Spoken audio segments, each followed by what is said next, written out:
to Legally Speaking with me, Tarun Nangia. Today we're going to discuss a very, very important subject, a subject that contributes as much as 12% to India's GDP. That is the subject of construction and the disputes emanating out of the work of construction and infrastructure disputes. And we will discuss how to improve the construction disputes ecosystem in India. I have a very eminent panel joining me today. May I welcome Senior Advocate Ratan K. Singh. Mr. Singh is a leading arbitrator in the construction field, and he's international member of Keating Chambers, London, UK. Welcome, Mr. Singh, and looking forward to some interesting insights as always. I have with me David Thomas. He's King's Counsel, Keating, and also member of Keating Chambers, London. He's a renowned construction lawyer and arbitrator. Welcome, and looking forward to look at some interesting insights from your end on the global perspective and best practices that can be, in a sense, implemented in India. I have with me Julian Bailey. He's senior partner with Jones Day. He's also author of a book on construction law. Good to see you, and looking forward to some interesting insights from your end as well. At the outset, may I request Ratan K. Singh that in about the first 2.5 minutes, if you could give us a fair analysis of the construction dispute ecosystem in India, and then we take up issues point by point with our eminent two other panelists also. Over to you, Mr. Singh. Tarun, first of all, thank you for having us, and I'm really glad that I'm back to your show once again. So far as construction legal industry is concerned, it has not grown the way industry and dispute has grown in India. And the answer to your question is, what we need to improve the ecosystem in India is training, training, and training. Training of all stakeholders, which is badly needed. We have to catch up with the international best practices, and that is needed from all stakeholders, whether it is contract and project team, whether it is contract managers, whether it is project managers, whether it is project management consultants, whether it is construction lawyer, arbitrators. So that is the first thing which comes to my mind, that we have to graduate to international best practices to take this whole ecosystem of construction industry and construction legal industry forward. Okay. So you have spoken about training, which means a lot of training is indeed required. A very quick follow-up comment I want to take about the issue of delay analysis in India. Then I will proceed to my other panelists to take the international picture, how a delay is handled abroad. In India, delay is endemic. Delay is endemic also because this country faces elections all through the year. There is election in one or the other state. Because of that, delays happen. Many times delay happens on account of land acquisition, because land acquisition almost always 100% is never guaranteed. In India, land acquisition is a wretched subject. And many a times what happens is that you always have that 5 and 6% of land acquisition, which is the last mile that never happens, that leads to a dispute. Do you think this is the main problem that faces the Indian construction dispute, that this delay and delay analysis? Could you explore this for a bit? So far as delay is concerned, that is not only because of elections or delays in land acquisition. It also happens because of variety of reasons, such as change orders, the variations in the scope of the contract, the unavailability of resources, dispute between the parties. So there are n number of reasons. Now, so far as delay issue is concerned, there is, I would say, lack of awareness amongst all stakeholders about delays and impact of delays on the project. We must understand all delays do not delay the completion of the project. In other words, all delays are not delays for the purposes of construction law jurisprudence. Only those delays which are critical delays, which impacts the critical path of the project and delays the completion of the project, are really delays. So therefore, there has to be awareness amongst all stakeholders. What are the different types of delays? Okay. Now, delays can be excusable delay, where delay is on account of the employer. Delay can be non-excusable delay, whether it is on the part of the contractor. It can be concurrent delay when it is delays on the part of both sides.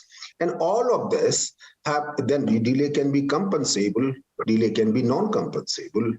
There are parallel delays. So these all concepts are having different connotations and meaning.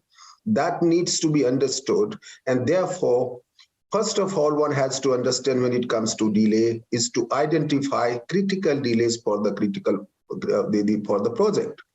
Now, I'll give you an example. Let us assume that there is a highway which is to be laid, is to be constructed. And on the service road, there is a temple.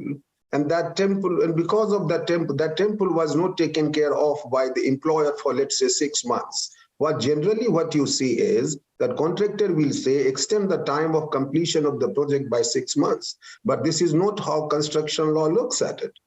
Now, if contractor has available ROW where he could have constructed the road, and during the entire contractual period, if at the time when this particular temple is taken care of, and if the time required to construct that particular service road is 1 month, even if before the completion period of 1 month, if that is taken care of, that takes care of this.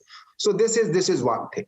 Now, so far as delay analysis is concerned, there is again lack of awareness amongst stakeholders about the role of experts, particularly when it comes to delay, disruption, and quantum. Now, generally, people believe that it is the lawyer's job to establish delay in the court of law. Identification of critical delays when it comes to delay, it requires a very different kind of a skill set for which you need to have delay or disruption expert on the board. And my suggestion to all stakeholders is the day you go to the lawyer, you should approach the expert, delay and disruption expert, so that when you prepare your case, those kind of experts are called shadow experts or ghost experts. Very good point. You said the day you go to the lawyer, you also get your delay expert. That's an important point. I'll go across to David Thomas, King's Counsels, and from Keating Chambers, London. Two things here. The disputes that you see specific to India, do you see any parallel in these disputes in any areas of the world? Because you in a sense practice across jurisdictions. So you may be having a picture of these things from other jurisdictions also. Like, for example, in yesterday, the function that Mr. Ratan K. Singh organized, R.K. Jain from the dedicated freight corridor made a couple of interesting points, which say that slight delay in payment becomes a cause for delay. Also, contractor, if 100% land you don't get, and even 5% land, is pending, he uses that, the contractor used that as an alibi to go into dispute. He says that in India, it is a very unique thing that very, very competitive bidding, where, you have bid at a cost which you can't complete the project at, and then you use, in a sense, dispute to somehow raise money, get 30-40% more money. Do you think these are unique to India as a country? Or you could share your experience in other jurisdictions also? I'd say, in a word, the answer to your question is no. They're not unique to India. There may be sort of factual, specific things that are of an Indian nature, like the not having 100% of the land at the beginning, this outstanding 5%, which seems to be a common problem here.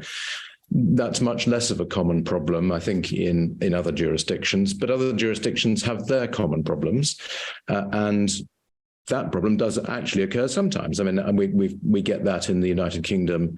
I've seen it in the Middle East as well. So you do get it. I think it's just that it's more prevalent here, and I don't think there's anything unique about India.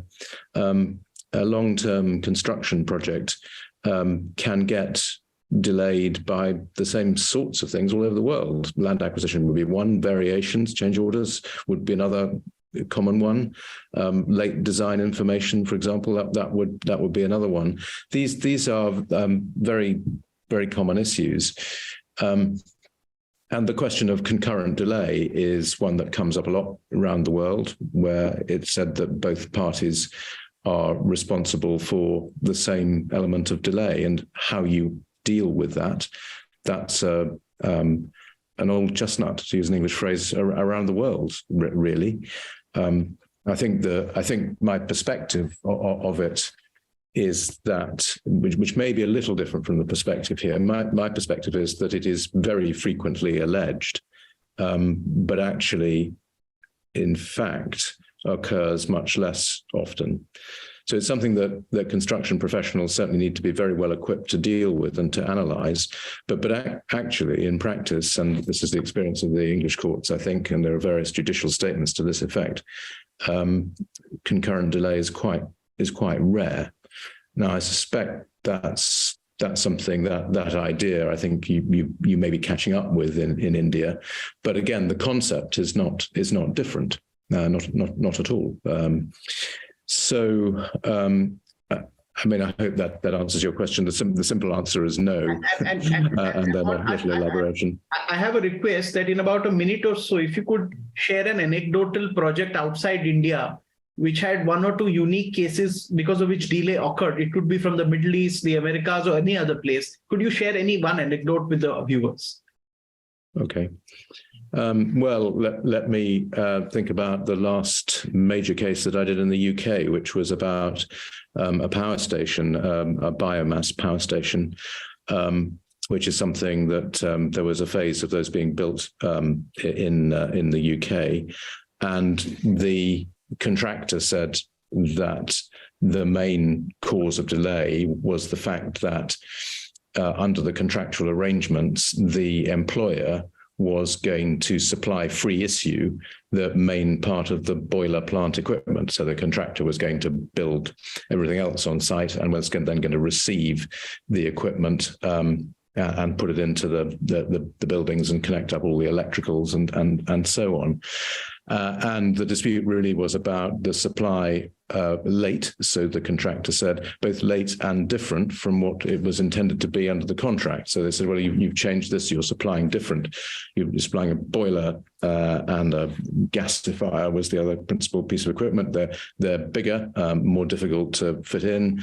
They don't fit with our design of the rest of the kit, which we've designed to fit with what you told us was coming. And also it's coming late and piecemeal. The various bits and pieces which were coming from America came in a sort of random order, so the contractor said. Well, the employer said that's all nonsense. You were a disorganized contractor. It was all perfectly manageable, but you didn't have a good project manager in place, and you just let this chaos happen by not having a grip on the project. So that's a recent episode in the UK, and we're waiting for the award. Okay. Thanks so much for sharing this anecdote with the viewers. I'll go across to Julian Bailey, senior partner with Jones Day. Many times in international contracts, it's also noticed that the scope of work changes or develops, as some people call it, even while the contract is being executed. That poses sometimes cost implications also, but it is in a sense wanted. Scope of work changes and there can be no, in a sense, solution to it. It can happen in projects like airports. It can happen in almost any project. Could you delve at this aspect of construction disputes, of scope of work changing while the project is being executed?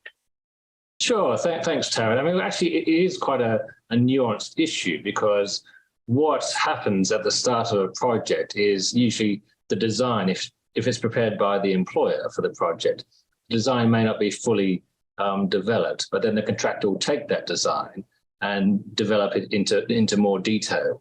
So the question then arises, when the detailed design is being prepared, whether some of the changes that occur through the design process are actually development of the design, so something the contractor was required to do, or whether they represent something additional, something maybe that the employer was requiring when the employer goes to approve the more detailed design. So this is actually a big area for dispute in contracts, I assume in India and certainly internationally, because the question is, well, was the employer changing the design in some way, which could then lead to the contractor claiming more time and more money for doing the work, or alternatively, by developing the design itself into more detail, was the contractor simply taking what the employer gave it and developing it, and therefore nothing was changed. So there was no variation. So this is actually a big area for dispute between contractors and employers in many projects. Okay, this is a big area. If you, if at all, if it's possible for you, if you could share an anecdote on this, anecdotal or a case from any jurisdiction in the world where scope of work has changed during the time of implementing the project. Sure. Well, I actually have a live project at the moment. It hasn't turned into a case just yet. It may do. But essentially what has happened in this project is that my client, which is a contractor, has produced a detailed design. But it turns out that the detailed design, which is perfectly adequate according to the contractor, leads to a lower overall cost of performing the work than if the original less detailed design was built. So the contractor, which is working to a fixed price, might in fact be notionally saving some money because of the design it's produced. And so in this particular project, what the employer is saying is, well, we want a share of the savings, whereas the contractor is saying, well, no, you're not entitled to a share of the savings under the contract because the contract doesn't allow for that, just as if the cost of the work to the contractor, if it was more than the agreed contract price, the contractor would have no basis for claiming it. So this design development process is an area which is certainly fertile when it comes to the development of disputes. Okay. Thank you for sharing this. I'll go to Senior Advocate Ratan K. Singh here. Mr. Singh, you have this vast experience of dealing in a lot of construction disputes in India. If you could delve into the role of delay experts A and then technical experts B in getting a solution for this. Also, have you would you also refer some of these cases for a mediated settlement where you go in for arbitration and mediate and settle if there is an impending deadline that you want to, in a sense, meet? If you could reflect on these 2-3 areas, one is delay experts, second is technical experts, third is mediate and settle in case there is a deadline that has to be met. Tarun, before I give my thoughts on these 3 issues, yes, I'm just to give my thoughts on yes, what your question was to David about the difference in approach yes, in India and other jurisdictions. yes. Again, I'm talking about those jurisdictions, Yes. foreign jurisdictions where the good practices are followed. One important difference is about the quality of record keeping. Quality of record keeping. The quality of record keeping in India is poor compared to other, so to say, developed jurisdictions. That leads to dispute. And that also comes in the way of claiming damages by the affected party or the wronged parties. Because there are many heads of claims, such as claim for disruption, that is for the productivity loss, or claim for concurrent delays, or many other such claims, even for the fundamental claims which are lodged in routine manner. The quality of record keeping, contemporaneous record keeping, is the key, which I would say I'm not very happy with the way we see it in India. Now, one may ask this question, how to go about it? What should be the minimum level of quality of record keeping? I would say for that, one should refer to Appendix B of Society of Construction Law Delay and Disruption Protocol, which tells you what are the categories of documents which parties should maintain. So you should look at it.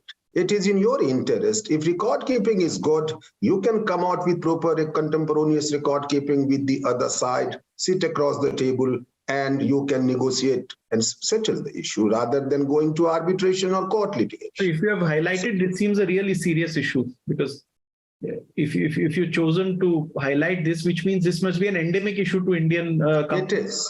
It is. Ultimately, one has to understand what is that lawyers do in arbitration or what arbitrators do in arbitration. For a completed project, you have to recreate the whole project before the arbitrator. Now, for that, you have to have every single detail on day-to-day basis to be produced before the arbitrator. You should have cost statements ready to take care of your every single penny expense over the project, which is completely missing so far as cost statement is concerned, which is hardly visible in Indian arbitration regime. So these are fundamental problems on behalf of Society of Construction Law as founder and chairman of Society of Construction. I have been working towards this. For me, virtually, it is a mission. We are doing these events, programs, day-to-day basis. So for record keeping, that's a mission that proper record keeping should be instilled. I think David wanted to come in here at this bit. Yes, I mean, I agree absolutely. Records are fundamental. I would just say, in fairness to India, I wouldn't beat yourself up too much about this. Record keeping is almost never what it should be. I've done many cases in the Middle East where the records are really very poor. So, I mean, it may be a question of degree. I mean, even in the UK, I do cases where the record keeping is not what you'd wish it to be. It's not usually terrible, but it's not uncommon to find that chunks of records have been lost, particularly financial records, things like timesheets and so on, be they hard copy or electronic. So it may be a question of degree, but I agree absolutely that it's a fundamental point. And if you want to run a successful claim in arbitration, what you have to do is get on top of the facts. Delay is essentially a factual matter, and you have to get your witnesses to tell the story of how the delay occurred.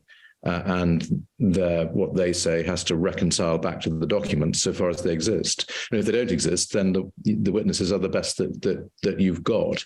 But the more documents you've got, then the more, and if they're consistent with what the witnesses are saying, which is the lawyer's job to ensure that, then that's a credible case in arbitration.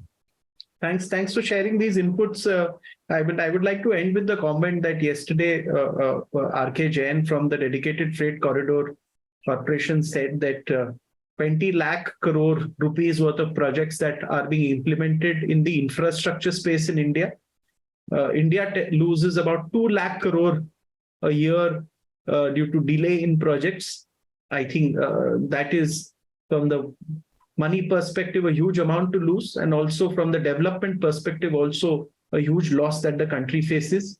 I think quicker dispute resolution, which I think all the three eminent panelists today are a part of, to provide quicker dispute resolution services to clients is, I think, what you all excel at. And but I would like to, in a sense, thank each of you for making time and joining and contributing and sharing and flagging of issues. In the next show that we do, we'll take up even more issues on the delay front, or the delay analysis and the role of technical experts.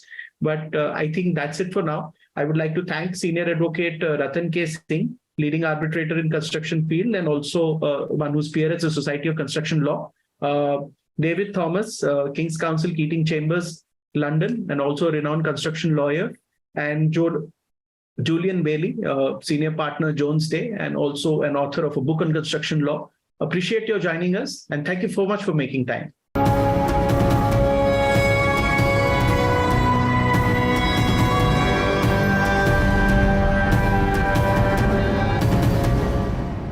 For more such videos, subscribe to the NewsX YouTube channel, hit the bell icon.